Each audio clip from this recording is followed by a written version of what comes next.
नमस्कार। आज मैं आपको प्लेट टेक्टोनिक सिद्धांत के बारे में बताऊंगा।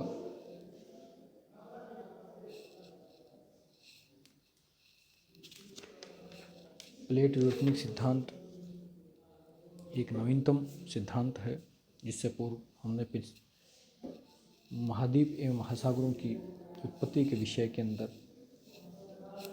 जाना था। तो महाद्वीप एवं महासागरों की उत्पत्ति जो है वो प्लेट टेक्टोनिक सिद्धांत के माध्यम से भी हमें इसके बारे में नॉलेज, जो ज्ञान है, वो मिलता है। तो प्लेट विवर्तनिक सिद्धांत यह महाद्वीपीय विस्थापन को स्पष्ट करने वाला एक नवीनतम एवं सर्वाधिक मान्य सिद्धांत रहा है,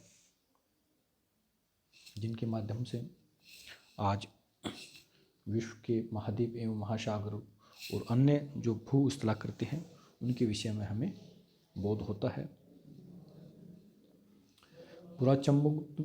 पुराचुंबकत्व संबंधी अध्ययनों से इस बात की पुष्टि होती है कि पृथ्वी पर पाए जाने वाले विभिन्न युगों की चट्टानों में चुंबकीय दिक्पात एवं झुकाव भिन्न भिन्न होते हैं। साथ ही विभिन्न महादेशों में एक ही हैं। भूवैज्ञानिक काल के लिए ध्रुवों की स्थिति भिन्न भिन्न पाई गई है। इससे यह निष्कर्ष निकलता है कि महाद्वीपों का विस्थापन हुआ है। पुराचुंबकत्व से समुद्र तल प्रसार की भी पुष्टि होती है।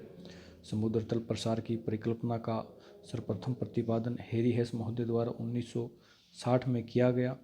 इस सिद्धांत के अनुसार संवहन धाराओं द्वारा मध्य महासागरीय कटक से मैग्मा ऊपर उठता है और वहां से दोनों किनारों पर फैलता है। इस प्रकार कटकों के सारे समुद्र तल का प्रसार होता है एवं ट्रेंचों के सारे विनाश होता है। यही कारण है कि कटक से दूर जाने पर चट्टानों की आयु भी बढ़ती जाती है, अर्थात कटक के निकट नवीनतम एवं कटक से दूर प्राचीनतम चट्टानें मिलती हैं। वाइन तथा मैथुन ने भी चुंबकीय ध्रुवों में उत्क्रमण से उत्पन्न चुंबकीय विसंगति के आधार पर हेस के इस सिद्धांत की पुष्टि की है। महाद्वीपीय प्रवाह, मध्य महासागरीय कटक के निकट भूकंपों का आना, कटक पर तलछटों का अभाव, मध्य अटलांटिक कटक पर ज्वालामुखी द्वीपों का पाया जाना और पूरे सागरीय तल पर तलछटों का पतला आवरण, समुद्री तल पर 1.3 करोड़ से अधिक पुरानी चट्टानों की अनुपस्थिति आदि तथ्यों की व्याख्या हेस के समुद्र तल प्रसार सिद्धांत द्वारा की जा सकती है। प्लेट विवर्तनिक सिद्धांत जो है वो पूरा चुंबकत्व एवं सागर नितल प्रश्न के प्रमाणों के आधार पर इस तथ्य की पुष्टि होती है कि महाद्वीपों का विस्थापन हुआ है। प्लेट विवर्तनिक सिद्धांत उपरोक्त दो प्रमाणों पर आधारित है। यह एक ऐसा सिद्धांत है जो महाद्वीपीय विस्थापन के साथ साथ भूपटल की संरचना, भूकंप, ज्वालामुखी जैसी भूभौतिकी क्रियाओं की व्याख्या करता है।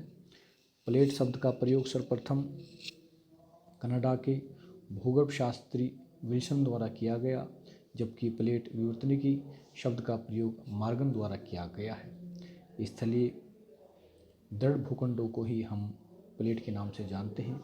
इन प्लेटों की औसत मोटाई 33 किलोमीटर है। महाद्वीपीय भाग में प्लेटों की मोटाई 50 से 60 किलोमीटर है, जबकि महासागरीय भागों में ये प्लेट 5 से 10 किलोमीटर मोटे हैं। महाद्वीपीय प्लेट की तुलना में महासागरीय प्लेटों का घनत्व अधिक है। महाद्वीपीय प्लेट 2.67 जिनका डेंसिटी है, इसी प्रकार महासागरीय प्लेटों का 2.9 इनका डेंसिटी है। प्लेट विवर्तनिकी संकल्पना के अंतर्गत पृथ्वी के भूपटल को 7 बड़े एवं 6 छोटे प्लेटों में विभाजित किया गया है। मुख्य प्लेट हैं भारतीय प्लेट, प्रशांत प्लेट, अफ्रीका प्लेट, उत्तरी अमेरिकन प्लेट, दक्षिणी American plate, Eurasian plate, Antarctic plate नहीं है, इधर करो। कुछ विद्वान हैं जो उत्तरी अमेरिकन और दक्षिणी अमेरिकन प्लेट को एक मानते हुए बड़े प्लेटों की संख्या 6 मानते हैं। इसी प्रकार छोटे प्लेट भी हैं, Arabian plate, Caribbean plate, Scotia plate, नाजका plate, Cocos plate, Philippines plate. अधिकांश प्लेट महासागरीय एवं महाद्वीपीय भूपटल दोनों द्वारा ही निर्मित हैं।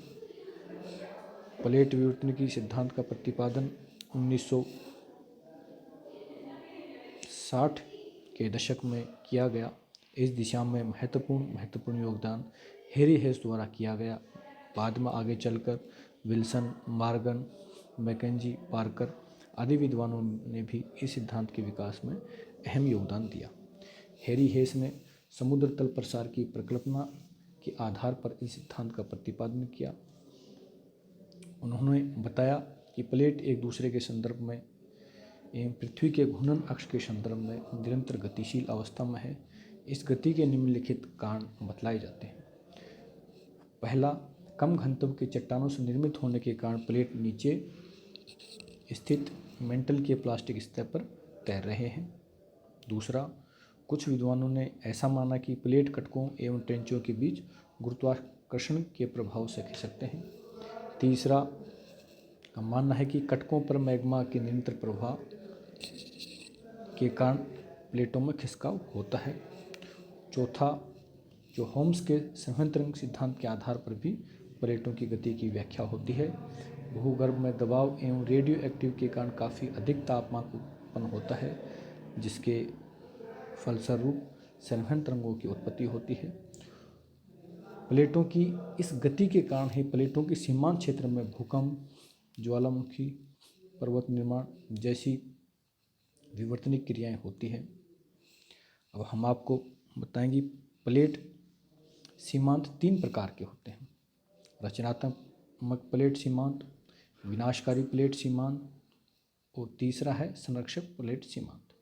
रचनात्मक सीमांत वह सीमांत होते हैं जहां प्लेटों का विलगाव या उनका अपसरण होता है। विलगाव के कारण ज्वालामुखी क्रिया होती है और नवीन भूपटल का निर्माण होता है। मध्य महासागरीय कटकों का निर्माण रचनात्मक सीमांत के महत्वपूर्ण उदाहरण हैं। इसी प्रकार विनाशकारी सीमांत वह सीमांत है जहां 2 प्लेट आपस में टकराती हैं। टकराव के फलस्वरूप अधिक घनत्व वाला प्लेट कम घनत्व वाले प्लेट के नीचे चला जाता है एवं अधिक गहराई पर पहुंचने के पश्चात ताप के प्रभाव से पिघल जाता है। इसी प्रकार संरक्षक सीमांत के सारे न तो नवीन धरातल का निर्माण होता है और न ही विनाश। इस प्रकार इस सीमांत के सारे 2 प्लेट आपस में रगड़ खाते हैं। फलस्वरूप ट्रांसकरेंस भ्रंश का निर्माण होता है और प्लेटों के घर्षण के कारण इन क्षेत्रों में भूकंप होते हैं। और जो एंड्रियास भ्रंश है कैलिफोर्निया का, वो ट्रांसकरेंट भ्रंश का ही एक महत्वपूर्ण उदाहरण है। इस प्रकार मैं दोबारा बताता हूँ। रचनात्मक के सहारे दोनों प्लेट एक दूसरे के विपरीत गति होती हैं, जिसके सहारे नवीन जो भूपटल रचनाएं हैं उनका निर्माण होता है। विनाशकारी के सहारे दोनों प्लेट आमने सामने से इनका टकराव होता है। जो अधिक घनत्व वाला प्लेट है वो कम घनत्व वाले प्लेट के नीचे चला जाता है। जैसे हमने बताया था, महाद्वीपीय प्लेटों का घनत्व कम होता है और महासागरीय का अधिक होता है। तो जो अधिक घनी होती हैं प्लेट वो उसके कम घनत्व वाली प्लेट उनके नीचे चली जाती हैं और जिसकी वजह से स्थलाकृतियाँ का निर्माण होता है। अब प्लेट टेक्टोनिक्स के माध्यम से पर्वत जो निर्माण है आज हम विश्व के, उनके संबंध में भी यहाँ जिक्र करेंगे। तो सर्वप्रमुख जो हमारे मोड़दार पर्वतों का निर्माण है ये अभिसरण सीमा के क्षेत्रों में होता है और प्लेटों के अभिसरण की 3 स्थितियाँ हैं, जहाँ एक प्लेट महासागरीय हो या दूसरी प्लेट महाद्वीपीय हो। दूसरा, जहाँ दोनों ही प्लेट महाद्वीपीय हो। तीसरा, जहाँ दोनों ही प्लेट महासागरीय हो।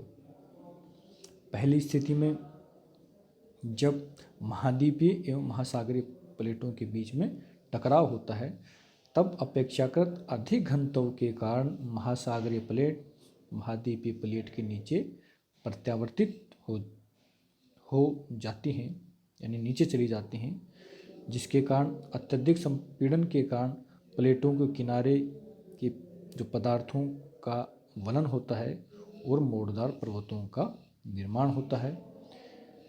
अधिक घनत्व वाली प्लेट के नीचे धंसने से वहाँ गहरी खाइयों का निर्माण होता है, जिसे हम समुद्री गर्त के नाम से जानते हैं।